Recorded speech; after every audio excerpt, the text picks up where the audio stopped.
Good evening, ladies and gentlemen. Welcome to Calls. This is the 2026 Cognizant Data Dive Show. Per usual, on a Monday night, we're going to take our first look at the forecast for Palm Beach Gardens and the Cognizant Classic, see if we think a wave advantage is developing, if we need to factor in some wind performance into our thought process. We're going to take a deep statistical dive into PGA National and see how the course is played mostly over the past 2 years, since there's been a lot of change around PGA National. We're going to take a look at the players in the field this week who seemed to fit the course the best, and then at the end of the show, we'll cover the research that I posted over to social media. So let's get right into it, shall we? All statistics provided tonight and moving forward are from both the Rabbit Hole and Fantasy National. Fantasy National has been acquired or merging with the Rabbit Hole, so go check out the Rabbit Hole over at BetSperts. It has everything you need at your fingertips to make the correct wagers, to build optimal lineups, all of that. Can't recommend it enough. Go check out the Rabbit Hole. You won't regret it. In the description of the video, there are links to all the social media. First off, my exit Instagram, where, like I just said, I posted some research earlier today regarding the past winners, or the past 9 winners of the Cognizant Classic, some patterns they all shared, and players in the field this week who also fit those patterns. So if you want to see the weekly research that I do on the PGA Tour, give me a follow at your preferred social media site. X is also where I place my weekly betting cards and top player usage in the DFS contest I play. That comes out every Wednesday after the DFS Tactics show. So that'll be out late Wednesday evening. If you want to see the players that I've wagered with my own money, the players I'm using most often in my lineups, give me a follow over at X. Lastly, for social media, Gabe's handle's in the description. He writes a great article called The Fringe. It's a great way to start your week of preparation. He continues to update you throughout the week with his own version of course history, recent form, and then on Wednesday, the deluxe version comes out with projected ownerships, his top plays and values and all that. You really are missing out if you aren't subscribed to it. Make sure you're doing that, and follow him over on social media. Show him some support, especially because that is where we put our detailed write-ups for the 2026 Picks Challenge. So you don't want to miss any of that. And then lastly, for this intro, we are live. Chat's open. Want to hear from you all. What do you think of PGA National? What do you think of all the field changes? And if you aren't aware of the field changes, I'll go over those shortly after the intro. But who's your favorite now that both 10K plays have withdrawn when pricing was set? So who's your favorite? Who are you targeting? Who are you staying away from? All that. Any questions around the Cognizant and PGA National, put your thoughts and opinions into the chat. I'll always get to those.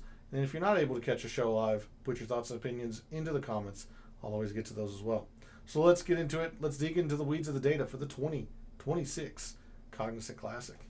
We're going to start, as we always do, on a Monday evening over at the extended forecast for Palm Beach Gardens and the Cognizant Classic. Good evening, Echoes. Good evening, Trip. Thanks for jumping into chat. Very, very much appreciated. We're going to try and make some money. I certainly fired off some wagers today on players at numbers that I liked when DraftKings finally kind of settled down, because they were having some issues earlier today. So I definitely fired off a few players, and then I am sure my betting card will grow once I make the mixed condition model tomorrow and really give it some time to think about how the course I think is going to play this week. Hey Nick, any thoughts on the cash out glitch earlier? Yeah, I was actually I was actually able to log in at that time, and for anyone who isn't aware, all of the win odds were set at minus 10,000, so 1 to 100 if you are using, European odds or horse racing odds. So terrible odds, and so I just exited out of DraftKings, thinking it was a glitch or something, which clearly it was. And then come to find out, apparently, if you made a wager and then cashed out when the odds were set, you made a significant profit. I don't know. I tend to have the thought process that there needs to be some checks and balances on DraftKings side to not post anything until you're ready, considering they have an inherent advantage already. That's just my take. Of course, I don't know everything that goes into it. I am on one side of it trying to find values that I perceive. Echoes says Seamus Power and Luke Clanton. I definitely put in a wager on one of those two players today. So you're along the same wavelength with me, Echoes, on at least one of those two players. So I don't hate that shout at all. But yeah, going back to your question or thought there, Trip, that's how I see it. And again, I'm biased since I'm on one side of it. So, perhaps if I were an employee of a sports book, maybe I would have a different mindset and, different or more information. Wild stuff. We'll be very interested to see how this plays out for those that capitalized. I mean, if the sports books end up not, and I'm pretty sure it was only DraftKings that was having that issue. If not, if it was a more widespread glitch, then maybe there's something to that. But if it's just DraftKings, then that kind of reinforces my thought of there needing to be some oversight there before posting stuff. And if they refuse to pay it out, I could see some lawsuits happening. Because it wasn't the better BETTOR wasn't their fault. They were just using the information that was posted to them. That's how I see it. Again, not a lawyer, anything like that, but yeah, pretty crazy. And unfortunately, I had a chance to capitalize and didn't. But I wasn't sure what was going on, so I just logged off. When that was happening around 11:30 Eastern this morning, roughly. So we turn our attention to the forecast for Palm Beach Gardens and the Cognizant Classic. Pretty windy today and tomorrow, but not a whole lot of rain in the forecast as of yet, and that will change. They are expecting some rain overnight almost every night of the tournament. I know it doesn't say anything on Wednesday night, but earlier in the week there was, again, a chance of precipitation on Wednesday night, again on Thursday night or Friday morning, more on Friday night, Saturday morning, and the weekend looks pretty wet. Saturday looks like they're going to get some rain, a constant drizzle maybe all day. It's going to get real heavy Saturday night and into Sunday morning. And then there looks to be a lot of rain Monday, so we'll have to keep our eye a little bit on the forecast and see if this weather seems like it's going to move into Sunday. We'll have to keep our eyes out for that. Otherwise, I don't see a whole lot here, especially in terms of wave advantage. It's way too far out to try and decipher a wave advantage. And in fact, we can only go to Wednesday in terms of the super forecast, which doesn't do us any good. We'll update this at the beginning of Wednesday night show, obviously, but both days look like starts out calm and then wind picking up in the afternoon. So as of right now, I don't see much of a wave advantage, but that could very, very well change in the 2.5 days to come. Good evening, Hanka. Thanks for jumping in chat. Much appreciated. Definitely helped me stay off some guys I was considering that were not good statistical plays at all. Well, I'm glad that I was able to help you in some form or fashion. My Genesis wasn't all that great. None of my outrights really were close. Fitzpatrick kind of flirted with it on Friday and then, just played very, very mediocre over the weekend. I was all in on Hovland, at least in terms of wagers. He did not play well at all. I was not a big fan of Goddard last week, as you and I talked about, I believe, in a back and forth in the comments of one of the shows last week. He ends up missing the cut, so felt pretty good with that. The only reason my week wasn't a disaster is that I played a whole lot of Kurt Kitayama, who obviously played very, very well, but I didn't wager him in any regard, win, top 5, top 10, anything like that. My placement wagers, my top 10s, didn't perform all that well. So in terms of a betting card, the Genesis was not good at all. DFS was fine. I think I accrued back probably 95% of what I put in DFS. So that's not terrible. But overall, it was a losing week. So we're going to try and be a little bit better, or a lot better, this week as we start the Florida swing. It's good to see you in chat, Hanka. So there's a look at the forecast. We'll have to keep an eye on it.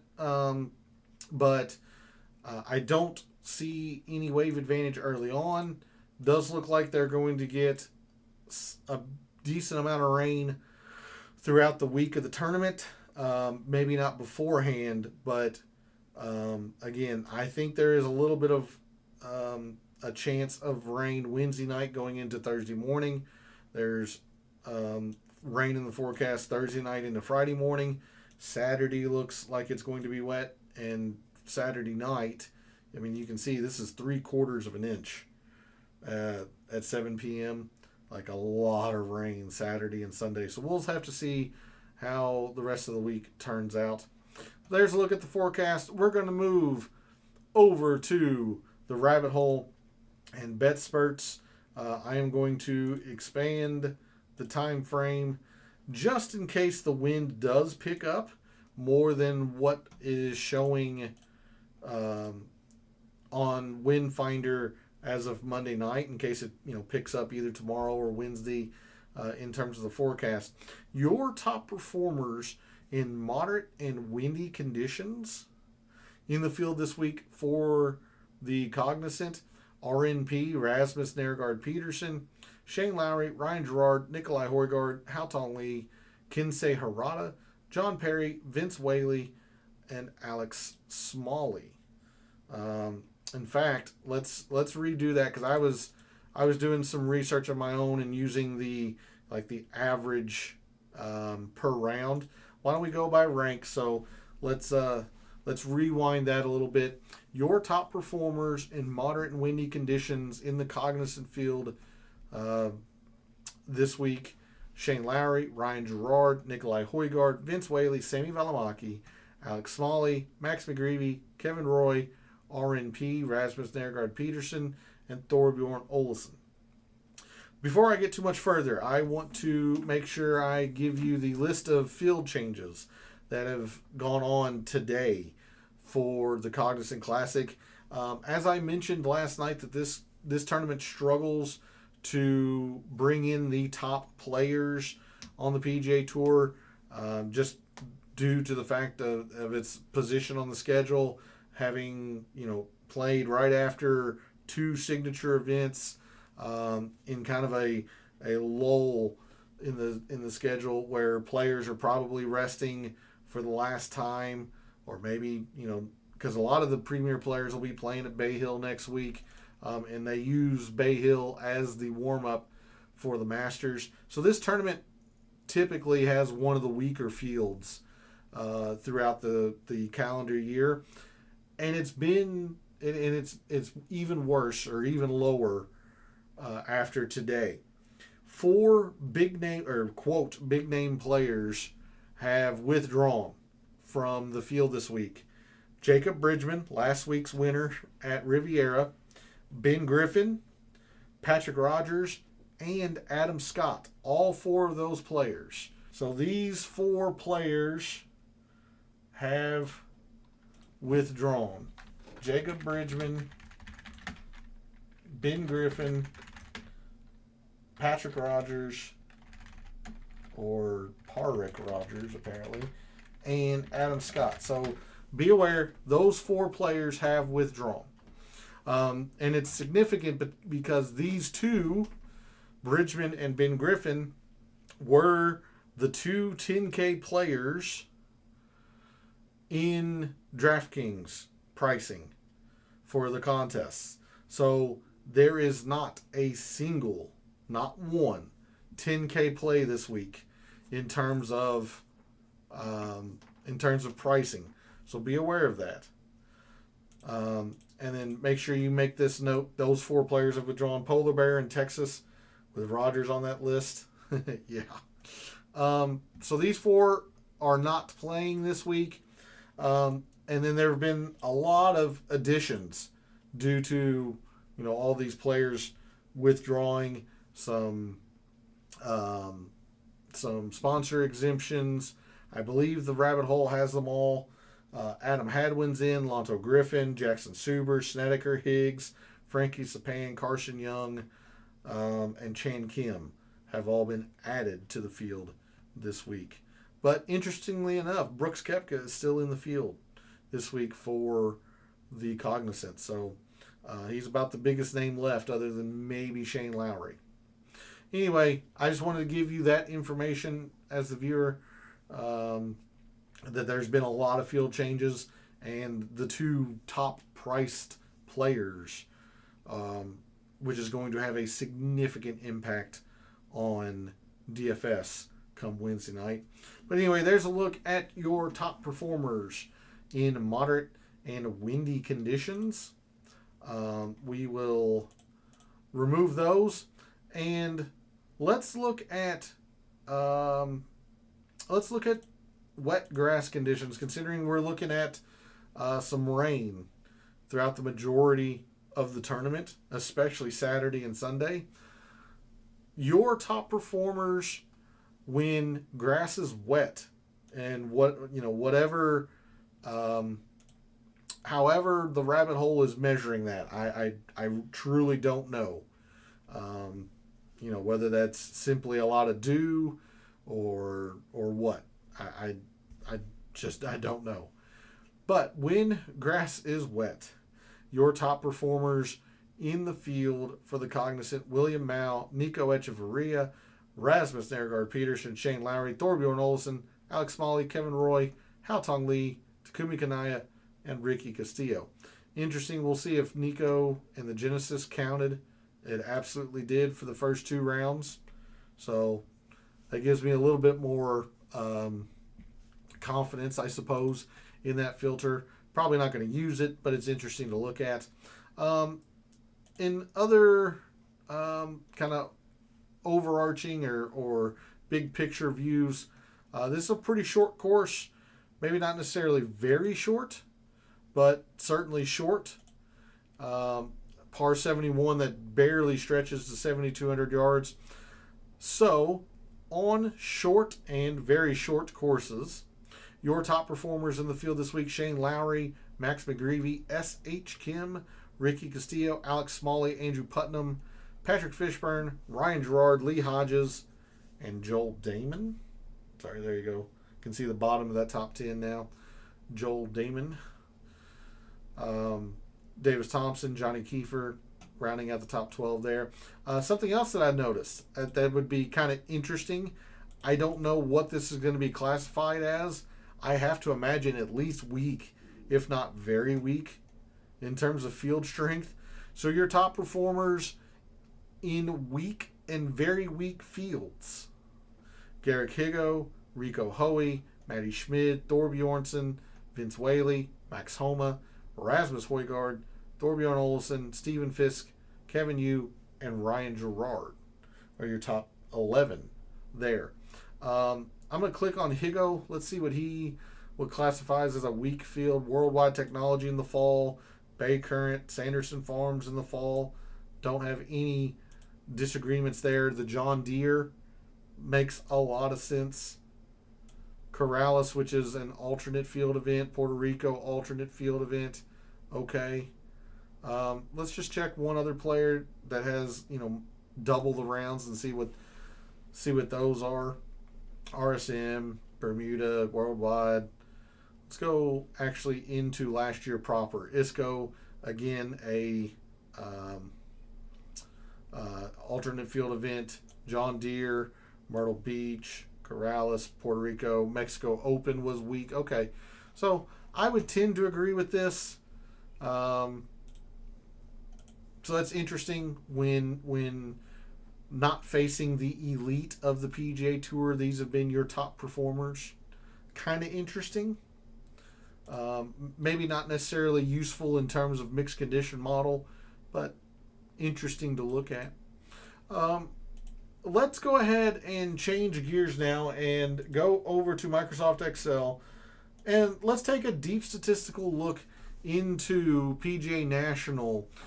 We're mostly focused on these last 2 years, but I do have, the past 5 all included, but we're really kind of focused on these 2 here with the changes to the course.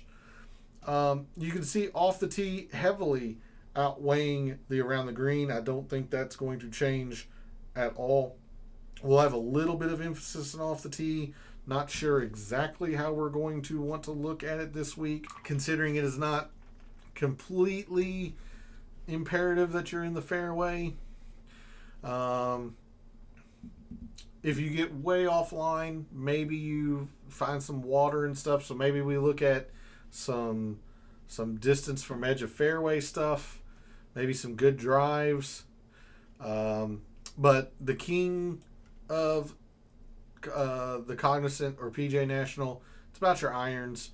You're going to have to hit your irons very, very well to compete around here. And surprisingly, it's turning into a lot of a putting contest, particularly the past couple of years when you have winning scores at 19 and 17 under, lots of scores in the double digits. Because winning scores around here used to be -9, -10. We saw -6 last night from Sung Jae at one point, I think 2021, or whenever Sung Jae won, he won at -6. So it is not nearly as difficult as it used to be. So we're looking at a lot of approach, a lot of putting. We'll look at some off the tee, and I'm still not convinced that we need to look at around the green this week, because around the green is actually pretty easy around here, and these greens are starting to get easier to hit. Moving into distance and fairways, distance really isn't all that much of a factor. In fact, if we take a look at PGA National against the average full field course, off the tee is right at full field average. Around the green does not matter at all. Irons are important. Putting says it's less important, but we're still not going to ignore putting. And then distance, not a factor at all. 34% less important. A lot of forced layups. So, distance just isn't that big of a deal here. Fairways, this is a pretty large number. So, but then again, you have this huge outlier here. If you drop that, it becomes, much more manageable. 5.5% as opposed to whatever ungodly number that was. So, yeah, you can't be spraying it everywhere because of all the water in play.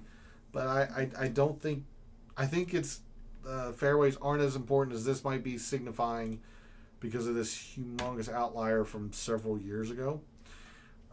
Good drives, interesting, yeah, a little bit more, sure.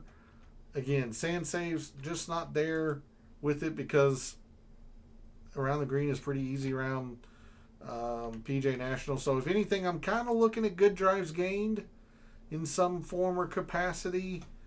I don't think it's fairways in general. I'm thinking players are either hitting fairways or they're still hitting greens from the rough. Distance isn't a factor. That's where I'm at with that. Historically, around PGA National, you would want to look at the bogey avoidance. That is not true anymore. Look at last year, the birdies gained just absolutely jumped. Just a big jump. It had a pretty big jump in 2024 as well. So I'm thinking we're looking at more birdies or better gained. There's not a whole lot of eagles around here, although the par 5s are gettable. So maybe we'll look at a little bit of birdies or better, but we're looking at guys who can go low. Whether that is on short courses, whether that is on easy fields or easy courses. I don't know. But we're looking at more birdies as opposed to bogeys. This is not as hard as it used to be. And then moving into par 3s, 4s, and 5s. Sorry, I got to take care of this that I forgot to zero out. Looking at par 3s, 1.47. That's really high. Really, really high. I know it doesn't say it here. Only 3% here, but we're going to have quite a bit of emphasis in par 3s, I think, this week. Especially since you see the majority of them falling 175 to 200. But the rabbit hole doesn't have specific lengths. So we're just going to be looking at par 3s. But even so, with 4 par 3s and 3 par 5s, the par 3s are still outweighing the par 5s. That's not very common. That is not very common at all. Like if we take a look at like the Sony's a par 70. And the par 5s are almost equal to the par 3s. The American Express, you see the par 5s are, 7/10 of a shot more. Farmers, par 72. If I said par 70 with the American Express, I meant par 72. Par 5s. Pebble Beach, look at the par 5s there as a par 71. So, we're looking at some par 3s this week. Par 4s have kind of fallen off a little bit. And then if we look at proximity, nothing really stands out. All of these numbers are pretty darn low. And if we compare them against like the full field course averages, they're all negative. So the rabbit hole says, 175 to 200. But man, there isn't a whole lot of data here to go on in that regard.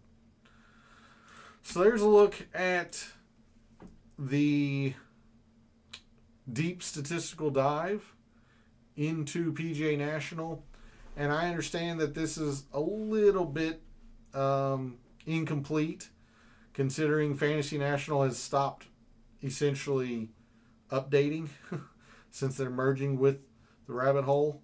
So I am, in the process of putting all of this data in a new file for the rabbit hole. It takes a lot of time. So I'll have that for you all, whenever I get a chance to. It takes quite a while. Okay, so with that, we'll come back over to the rabbit hole. Let's take a look at the course again, just very, very quickly.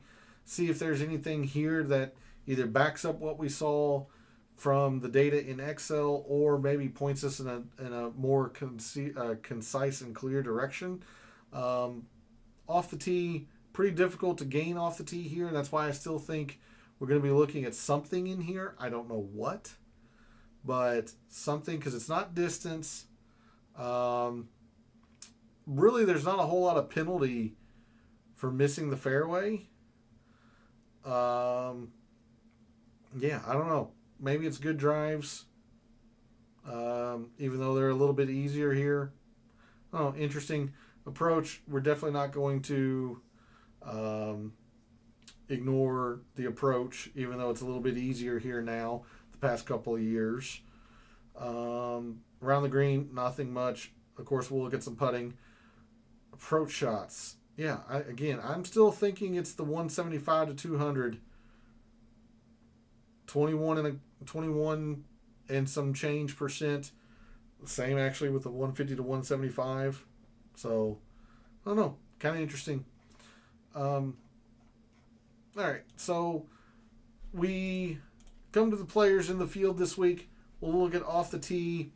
Don't need distance. I still don't think we need accuracy. Let's do good drive percentage and good drives on maybe less than driver courses. These, actually, you know what? No, I want good drives on, no, I don't. I want total driving. So total driving is the combination of distance and accuracy. So like you see here, David Ford, 8th and 6th with total 14. He was first. So like somebody like Jesper Svensson, 3rd, but accuracy is very low. So that's a 95 total. 95 would be the 23rd best. Let's do total driving when gaining off the tee is difficult. I kind of like that.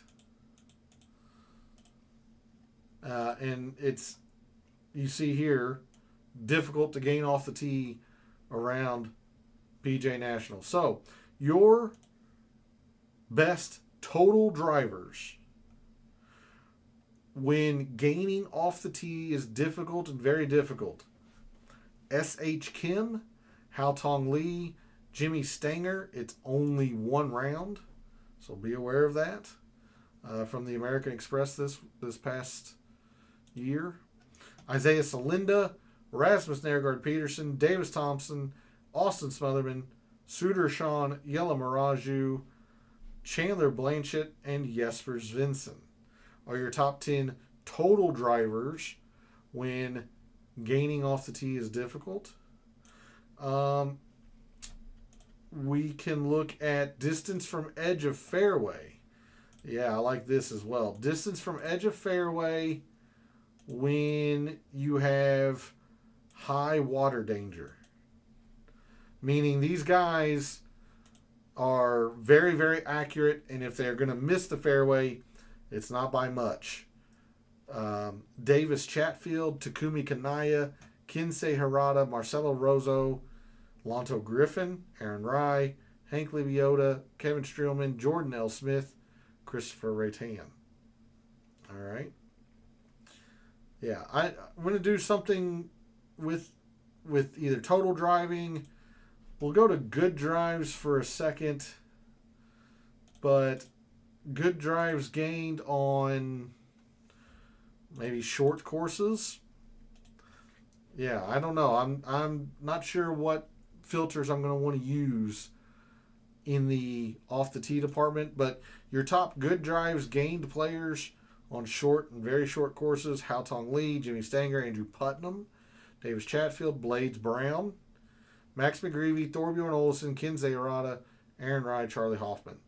Do note former champion Daniel Berger is down here as well. Lowry's played very well. Good, very good in good drive percentage. So that's it with off the tee. We're going to go to the approach, and we're going to have quite a bit in here in terms of approach. Let's bring this into 2026.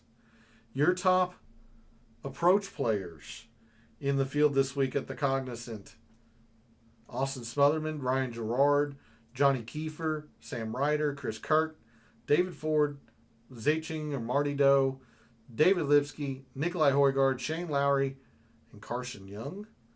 Only 4 rounds for Carson Young, so be aware of that. But there's your top iron players.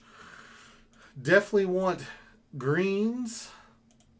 Just who can hit greens, because you're not going to be able to make putts if you're not hitting greens.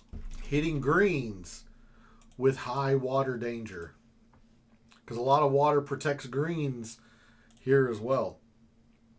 Your top greens in regulation players on courses with high water danger: Blades Brown, Austin Smotherman, Johnny Kiefer, A.J. Ewert, Doug Gim, Thorbjorn Olesen, Jordan L. Smith, Keith Mitchell, Stephen Fisk, and Lee Hodges.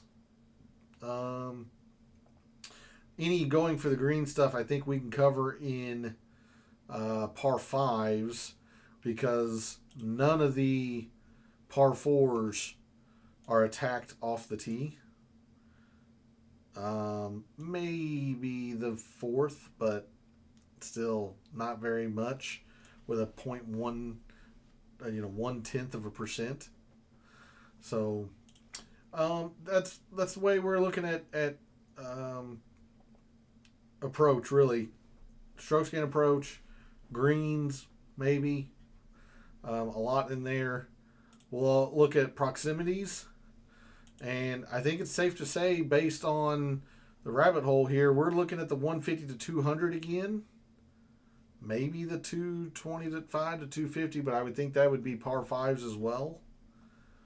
Overall 150 to 200. Oh, whoops. Yeah, let's do 150 to 200. Patrick Fishburne, Jimmy Stanger, Nick Dunlap, Ryan Gerard, Luke Clanton, ADDC, Dumont Deschessart, Justin Lauer, Will Zalatoris, Matt Wallace, and Brooks. Rounds out your top 10. Very little data here, but is what it is. If we look at, I don't know.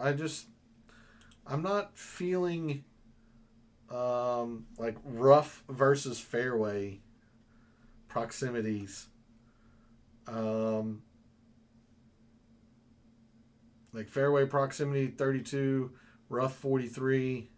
Like, it's actually easier here than the average full field course to get closer to the hole from the rough.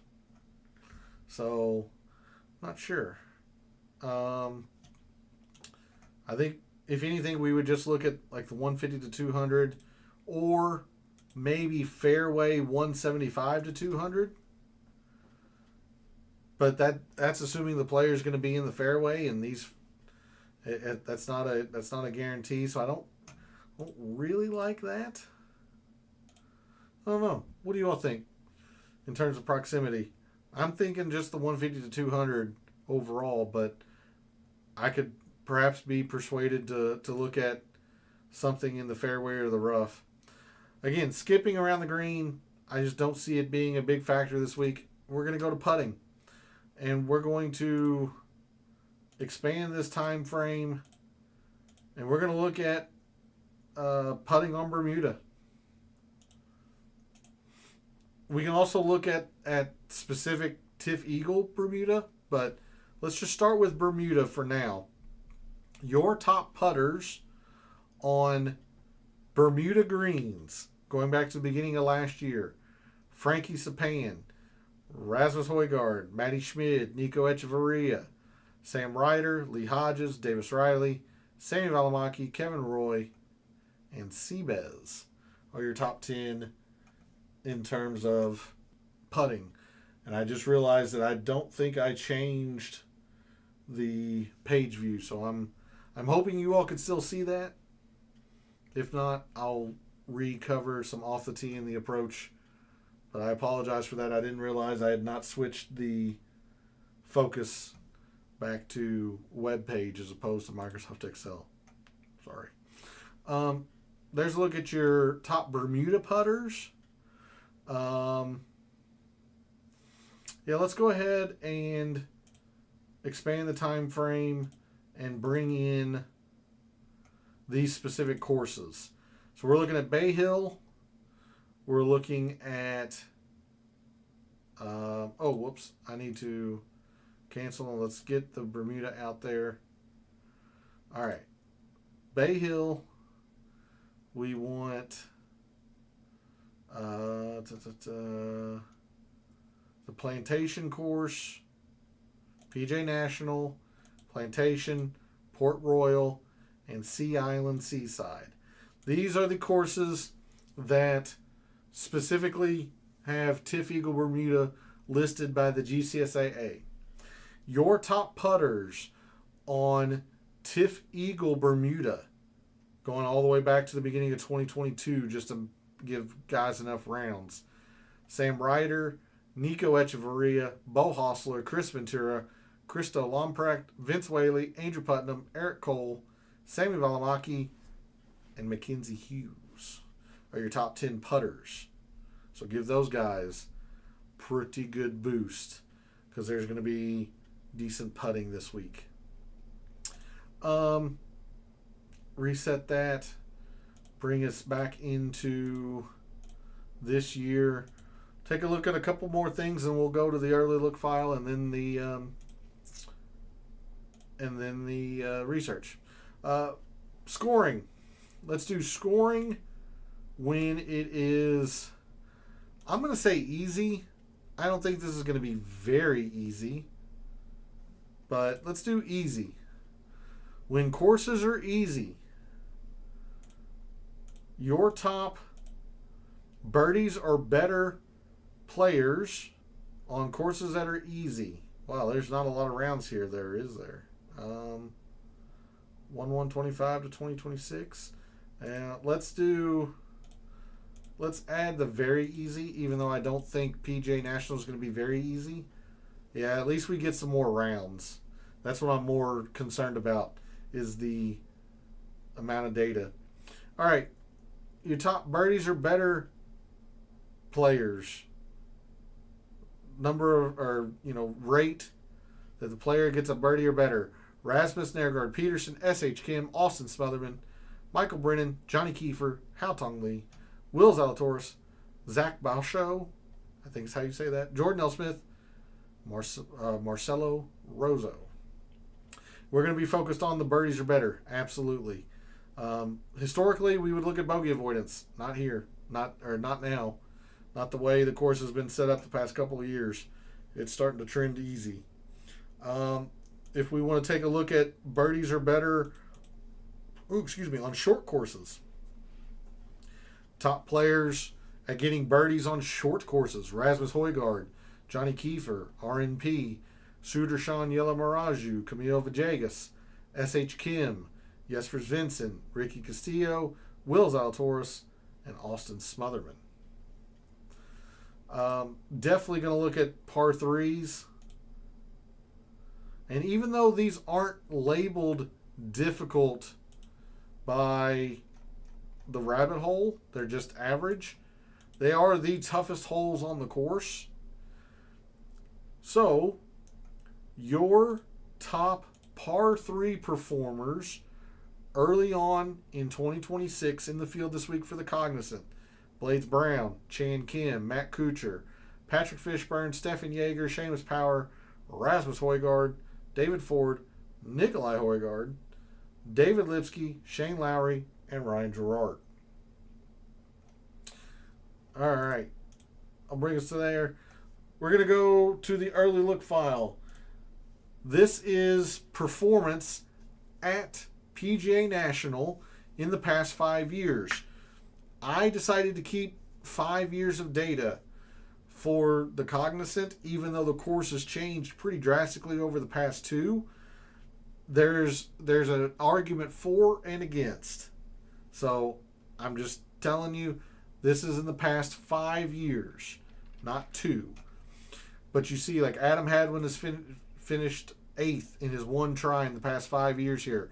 Shane Lowry has played here all 5 of the past 5 years, averaged a 12th place finish. He has just been fantastic around PGA National. I need to remove Adam Scott. He's no longer in the field. So Chan Kim's in, Carson Young's in, Frankie Sapan's in. Those were alternates. They are now not. Some other players here. Ryan Gerard's only played a couple times, but he's been very good here. I mentioned this last night. Be aware if Sam Ryder gets in the field. He's gotten into the field. He's been very good here. Same with Billy Horschel, Bermuda Billy, Chris Kirk, former champion here, Keith Mitchell, former champion here. So, anyway, all right, let's take a look at some of these various metrics that we've talked about tonight. See how guys have played specifically at PGA National on these, with these various metrics. Your top off the tee players at PGA National the past 5 years. Ricky Castillo, it's only one time. You see he Did it all on the ball striking and lost everything on the greens. Same with Rico Hoey. Rico Hoey has been immaculate ball striking and probably can't make a putt past 4 feet, seemingly. It's just been really bad. Keith Mitchell's been very good off the tee. Kevin Yu doing, a lot of the similar things, doing Kevin Yu things. Tom Kim, good off the tee, has been atrocious with the irons. Fishburne and Strillman, Cam Davis. So look at Brooks. Brooks has only played here 1 time in the past 5 years. Obviously coming back from LIV, but he has played here. It's a top 20. He finished 16th. Played pretty darn well here, so I imagine Brooks might be pretty popular this week. Ryan Gerard's been good off the tee. Carson Young. There's Billy again. Shane Lowry, Chris Kirk. So there's some of the players that have been very good off the tee around PGA National. Of course, we're not going to ignore the irons. Top iron players around PGA National the last 5 years. Again, Rico Hoey, Shane Lowry. A lot of players who have only been here once. Gerard, Kevin Roy. Very good ball striking. Not very good short game. Bo Hostler, losing a lot off the tee, but has been pretty solid otherwise. 4 for 4 in terms of making a cut, so interesting. Brooks again. There's Doug Gim. Doug Gim's been very good the past 2 years here, but missed the cut when it was a par 70 and very difficult. So maybe Doug Gim is somebody we take a long look at this week. Cam Davis, Garrick Higo, 3 for 3. Surprising because considering he's generally pretty good off the tee, but not doing it here. Damon, Kirk, Sam Ryder doing it, all with the putter and the irons, which is a good combination. We sort on putting, absolutely. Your top putters at PGA National. Hadwins, Vincent, Putnam, all one time. Again, Sam Ryder loves Tiff Eagle Bermuda, likes Bermuda in general. He's been very good at this tournament. Be aware of that. Chan Kim, now that he's in the field, Chan Kim has putt very well here in 2 tries, and Chan Kim is not a very good putter, so be aware of that. Eric Cole's putt well. Highsmith, the defending champion, putt well. Gary Higo again. There's Luke Clanton. You mentioned him earlier, Echoes. Luke Clanton was very good. I think it was last year. Finished in the top 20. Bryce Garnett, 3 for 4. Seabez, 3 for 4. Mitchell, 4 for 4. Mark Hubbard, 4 for 5. Mark Hubbard's a little bit of a statistical anomaly. He's been gaining a lot with the putter, but not very good with other parts of his game. So his putter has really bailed him out around here. Horschel, 4 for 4. Chris Kirk, 5 for 5. Okay. We'll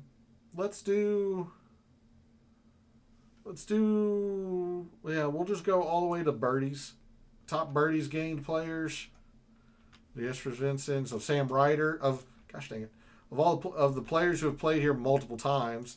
Sam Ryder again, Chris Kirk, Keith Mitchell, Pavone. Adam Zinson's 2 for 4. Van Rooyen, Aaron Wise, 2 for 3. Higo. Lowry a little bit lower here. Gerard. Daniel Berger, former champion here. Chan Kim again. All right. And then par 3s. And then I'll take you into the research. Par 3s. Top par 3 performers around PGA National. Celinda, Kevin Hughes, Smotherman. Hoey, 2 for 2. Been very good on the par 3s. Bryce Garnett, 3 for 4. Pavone, Kim, Berger, Chris Kirk. Woodland and Ramey have been very good on par 3s, but leaving a lot to be desired in terms of total finish or average finish. Okay. Lowry, Doug Gim again. Smalley, Bo Hostler, a little bit lower here. Okay. Sort again on best average finish. We'll finish the show off this evening with the research that led to what I posted over on social media. We're going to start with the winner matrix. This is gathering a player's performance at PGA National leading up to their win. Last year's champion, Joe Highsmith, had only played it one time, missed the cut. Same for Austin Eckroat. Eckroat missed the cut and then won. He also missed the cut last year for what it's worth. But these two are kind of outliers. Well, Keith Mitchell's a little bit of an outlier. I mean, Keith Mitchell fits that mold too. Miscut and then wins. Chris Kirk, he's generally just played very well here, but even so, look at all the missed cuts. It's a very, very volatile golf course. Sepp Straka, miscut, hovering around a 30th place finish and then wins. Matt Jones, not great. It did have a top 20, quite a bit further back.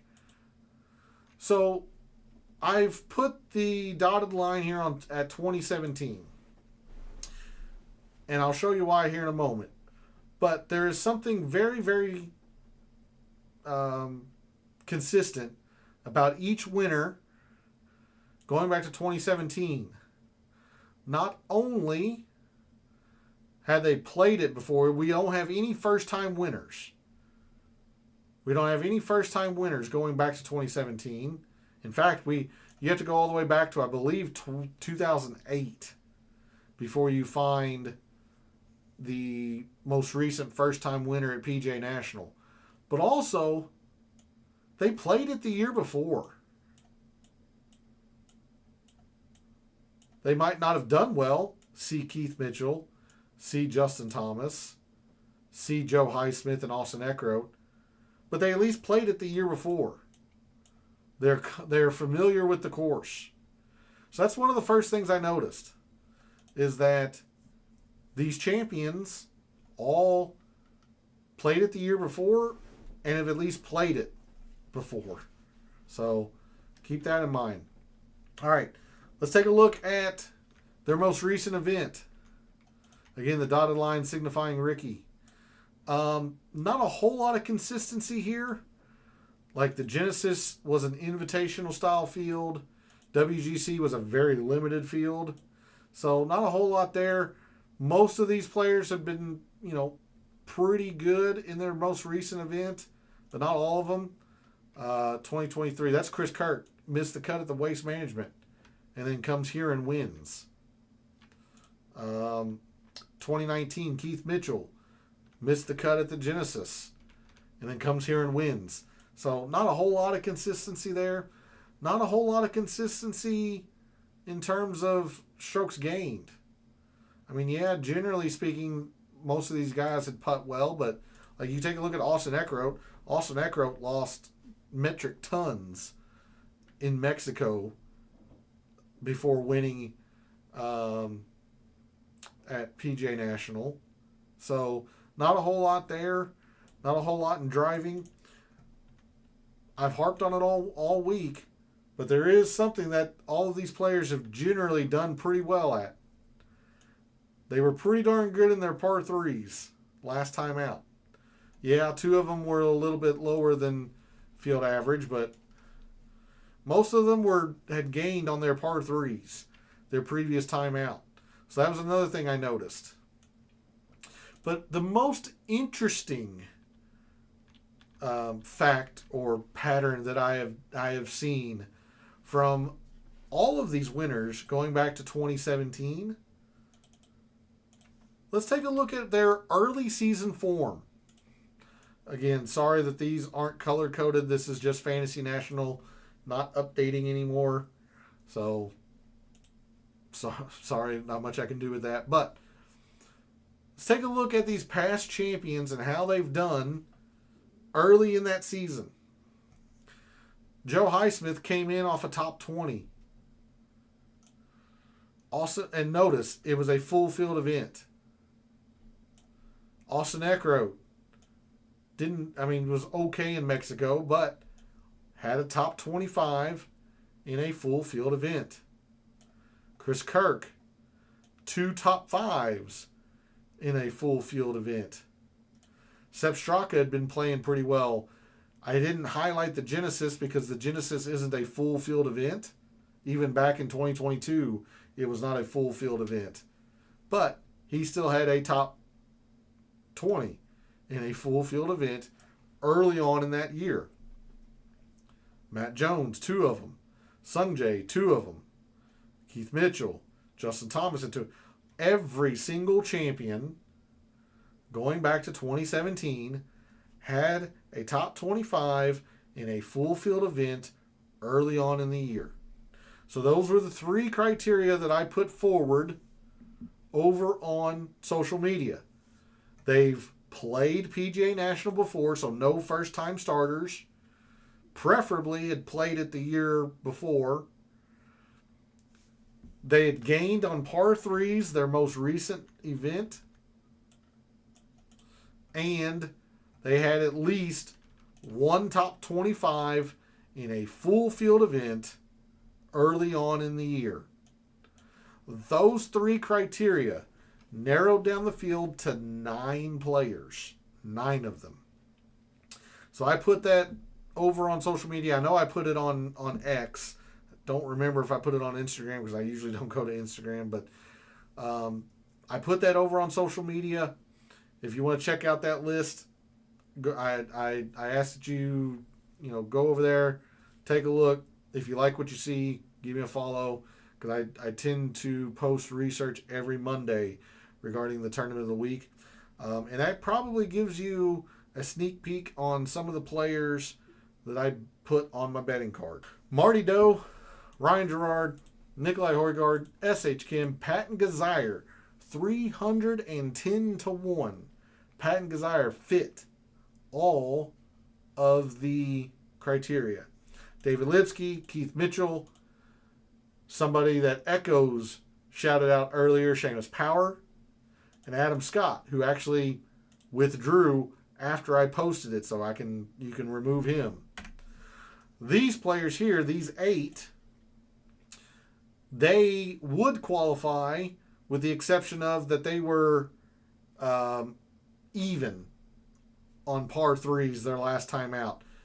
These guys, Adam Scott, David Lipsky, Keith Mitchell, etc., these guys, they gained strokes on par 3s. These were even. These guys were even last time out on par 3s, but they fit the other 2, meaning they had played PGA National and they have a full field top 25 early this year. Rasmus Højgaard, Jaeger, Mac Meisner, Andrew Putnam, Davis Riley, Kevin Roy, Austin Smotherman, Chris Ventura. So there's that list for you. We'll bring it back to this. That's going to be it for a Data Dive show this evening. Thanks to Echoes, Trip, Hanka, and John for jumping into chat. Very much appreciated. Thanks to everyone else out there who tunes in, watches, listens, supports the channel by liking the videos, commenting, and subscribing. I always appreciate it. I love what I do. Taking a very in-depth look at golf statistics, giving you a statistician and data analyst view of what he sees, trying to help us all win a little bit of money in the process. Reminder that my show should be at its normal time, 9 p.m. Wednesday for the DFS Tactics show. I do think this is the last week for my co-ed wiffle ball league, as it is the tournament, and we might win one game, but I don't think we're going to win many others. So the DFS Tactics show should start at its normal time, 9 p.m. Eastern. So thanks again for all the support, for all the wagers you've made so far this week for the Cognizant Classic, for all the wagers you're thinking about making this week for the Cognizant Classic. And until I see you Wednesday night for the DFS Tactics show, may all your bets be profitable.